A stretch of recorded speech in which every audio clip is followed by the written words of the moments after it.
ஓம் நற்பவி ஆறுமுகம் தரும் ஏறுமுகம். இன்றைக்கி இந்த பதிவில் வேல்மாறல் பாராயணம் தான். நம்ம ஆல்ரெடி 58 பாடல்களை பார்த்தாச்சு. ஸோ இன்றைக்கி 59வது பாடல். இந்த பதிவை யார் எப்போ பார்த்தாலும் சரி கண்டிப்பாக வேல்மாறல் பாராயணத்தை தொடங்குங்க. இந்த வீடியோவை நீங்கள் எல்லோருக்கும் ஷேர் பண்ணுங்கள், லைக் பண்ணி ஷேர் பண்ணுங்கள். ஏன்னா நீங்கள் லைக் பண்ணுறது மூலமாக தான் மற்றவர்களுக்கும் இது போய் சேரும். எல்லா பக்தர்களும் வேல்மாறலை கண்டிப்பாக படிக்க வேண்டும்.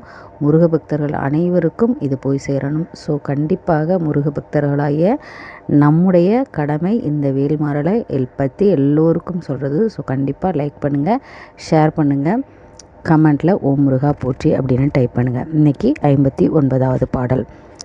தலத்தில் உள்ள கனத்தொகுதி கழிப்பின் உணவழைப்பது என மலர்கமல கரத்தின் முனை விதிர்க்க வளைவு ஆகும்.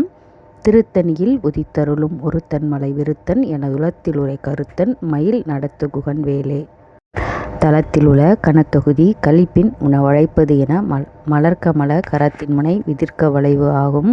திருத்தணியில் உதித்தருளும் ஒருத்தன் மலை விருத்தன் எனதுலத்தில் உரை கருத்தன் மயில் நடத்து குகன் வேலே. தலத்தில் உள்ள கனத்தொகுதி கழிப்பின் உணவழைப்பது என மலர்கமல கரத்தின் முனை விதிர்க்க வளைவு ஆகும்.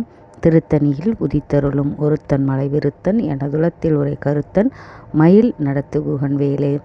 தலத்தில் உள்ள கனத்தொகுதி கழிப்பின் உணவழைப்பது என மலர்கமல கரத்தின் முனை விதிர்க்க வளைவு ஆகும். திருத்தணியில் உதித்தருளும் ஒருத்தன் மலை விருத்தன் எனதுலத்தில் உரை கருத்தன் மயில் நடத்து குகன் வேலே. தலத்தில் உள்ள கனத்தொகுதி கழிப்பின் உணவழைப்பது என மலர்கமல கரத்தின் முனை விதிர்க்க வளைவு ஆகும். திருத்தணியில் உதித்தருளும் ஒருத்தன் மலை விருத்தன் எனதுலத்தில் உரை கருத்தன் மயில் நடத்து குகன் வேலே.